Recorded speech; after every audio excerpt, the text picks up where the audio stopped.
I view the current situation with soaring interest rates, with the worst bond market in history last year, as entirely the Fed's doing.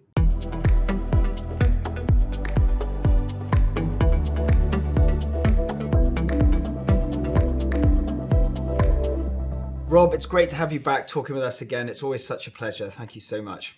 Well, thank you. It's a privilege. Now, Rob, as we sit here, the market is facing quite a few macro headwinds, and I'd love to talk them through with you. Why don't we start with the Fed? Because they seem to be, front and center of most macroeconomic debates. Do you feel we're in a point where they're pausing? Do you think they're going to be easing? And how do you feel about the general interest rate environment right now? I think the whole focus on Fed policy is misguided. Whatever they do, continue tightening, pause, skip, and continue, reverse course. It has an effect over such a long period of time that it is almost an irrelevant conversation. What makes it even more problematical is, have you noticed how well these folks can forecast inflation, GDP, unemployment? Their forecasts are worse, less useful than an extrapolation of recent trend. It's worse than a coin toss. Now, they have 400 PhD economists. Harvard and MIT, between the two of them, have 100. So with 4 times as many PhD economists as Harvard and MIT put together, they can't forecast a damn thing. Now, if they can't forecast anything, why on earth do we think they have a clue about how to manage anything? I view the current situation with soaring interest rates, with the worst bond market in history last year, as entirely the Fed's doing, and we're looking to the Fed to fix what they broke. So I think there's a lot of deep structural error. It comes back to inflation itself. Inflation, Jay Powell declared that inflation was transitory in March of 2021. It was already 4%, half of which had happened in 3 months, 8% annualized for 3 months. So it was 4% and accelerating, and he says this is transitory. He retired the term transitory that November. So it had a nice 8-month lifespan. Now, roll the clock forward 8 months from then, mid-year of 2022. Think back to mid-2022. The inflation was peaking at 9.1. What do you think the Fed funds rate was? Make a guess. 3%? 1.2. Oh, was it really that low? They were 800 basis points behind the curve. And we expect these people to fix the mess that they're making. Australia has been called the lucky country because it went for 30 years without a recession. What did they do? Well, the long rate is set by the market. The long rate is the market's assessment of what the cost of capital should be for debt that is free of any default risk. You can think of interest rates as the reward for deferring consumption. Now, if you think of it as the reward for deferring consumption, it has to be above expected inflation. It has to be positive in real terms. Otherwise, you're not rewarding deferred consumption. You're rewarding acceleration of consumption, which in a neo-Keynesian world is seen as a good thing, but it's not. It means there's no investment for the future. Should the reward for deferring consumption be greater for 30 days than for 30 years? Obviously not. So an inverted yield curve is a perversion of the purpose of interest rates. And so what we've had is negative real interest rates, then inversion, deeply flawed policies. Put this on top of blowout deficit spending globally that's beyond anything seen before in history. We've tried 2 heroic and horrific experiments, one being negative interest rates, negative real interest rates for a sustained period, and negative nominal rates in many parts of the world. And this yield curve inversion in a context of blowout spending. So Think about that lucky country. What did Australia do? For 25 of those 30 years without a recession, they had short rates almost always a notch below long rates. It's almost as if they're always an upward sloping yield curve. Yeah, it's almost as if their routine meeting was to say, what's the long bond yielding? Okay, should we nudge this up or down to stay just under it? Now, in 1973, I think it was, there was a U.S. colonel in Vietnam who was famously quoted as saying we had to destroy the village in order to save it. In war, that's a bad idea. In government policy relating to the economy, that's a bad idea. Why should you have to destroy the economy to save it from inflation? Now, inflation is just a matter of supply and demand. If demand is elevated and supply is suppressed, you're going to have inflation. It's that simple.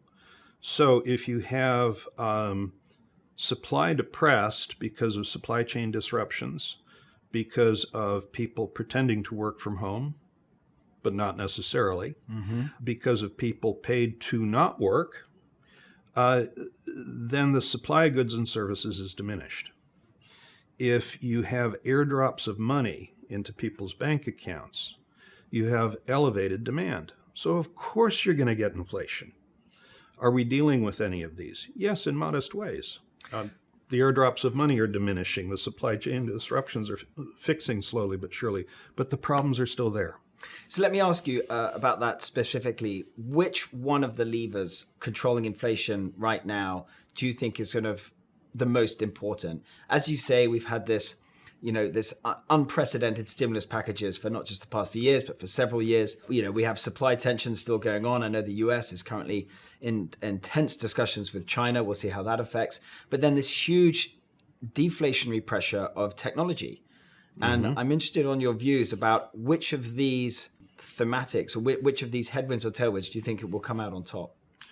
I was talking with a senior central banker. It was in a session where direct quotes are not allowed, or at least attributed quotes are not allowed. But anyway, I was saying it's clear to me that central bankers over the world are allergic to deflation. Is any distinction made between the types of deflation? Deflation can be a crashing economy. Deflation can be technological innovation revolutionizing some industry and leading to a surge in productivity and hence economic activity. And to my astonishment, he said it doesn't matter. Deflation is deflation. Now, it seems to me the argument is often sticky wages. You get deflation, you can't reduce salaries. Well, what if you don't have to reduce salaries because it's productivity surge? What if you have productivity suddenly grow 5% a year, some humongous number? And so you have 3% deflation and 2% wage inflation. What's wrong with that? There's absolutely nothing wrong with that.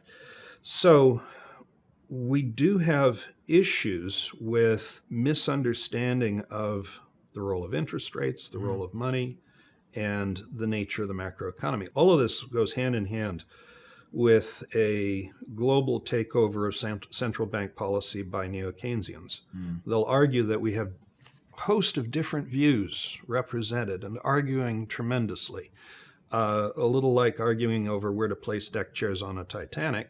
If you have only one set of views, ranging from neo-Keynesian to hardcore MMT to Marxist or whatever, that whole spectrum, you can argue that there's a spectrum, but Keynes himself would be excommunicated from the neo-Keynesian community. He would be, because he had the view that you are welcome to use deficit spending to stimulate your way out of a recession, and then to use the subsequent economic expansion to replenish your coffers for the next round. That idea has been out the window on a bipartisan basis and on a global basis for the last dozen years or more.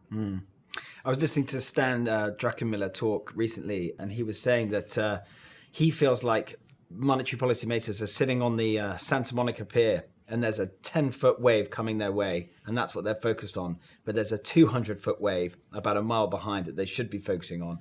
And that's really that the deficit in the US is around 7% of GDP now, which is huge. I mean, France is like 2 to 3%. And by his calculations, in order to reduce that deficit gap, you would need to either raise taxes by 40% into perpetuity or cut spending by 35% into perpetuity. I mean, these are really big moves. Huge numbers. In order to, and my question is, has the US been able to get away with this huge amount of spending because it's the reserve currency? Because in, like in the UK, where I'm from, if they try to get away with this, spending to stimulate, typically the home currency gets hit hard as sterling did. But the US dollar is, because it's the reserve currency, does America just have this get out of jail free card? To some extent, that's true. Reserve currency status is, what was it termed, an exorbitant privilege or an extravagant privilege?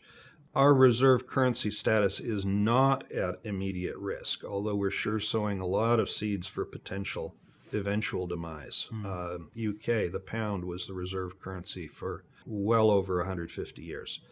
And the U.S. has been reserve currency since the 1920s, more or less. Now, are we putting that at risk? Yes, we are. But Larry Summers put it very succinctly. He said, what are you going to replace it with? Japan's a nursing home, Europe is a museum, and China's a jail. While his comment was an exaggeration on all three counts, it makes the point in a very vivid way. Yeah. The definition of reserve currency is very simple. It's what currency do people like to transact in? Yeah. And if the majority of transactions have the dollar on one side of the trade, then it's by definition the reserve currency. Right now, I think the last numbers I saw was 60 to 70%, with the euro and the yen far behind. In the euro, I think, was in the 20 to 30, and pound and yen in the 10 to 20. So it's not at risk. But the policies we're pursuing do have the risk of debasing the currency even as a reserve currency. Reserve currency status doesn't mean that the purchasing power of the dollar can't tumble anyway. It just means that it's a preferred vehicle for transactions. Yeah. Rob, it's been so fantastic chatting to you. Thank you so much for your time. It's always such a great conversation. Well, I have thoroughly enjoyed this nearly 2-decade-long partnership, and I look forward to many years to come. Thanks, Rob.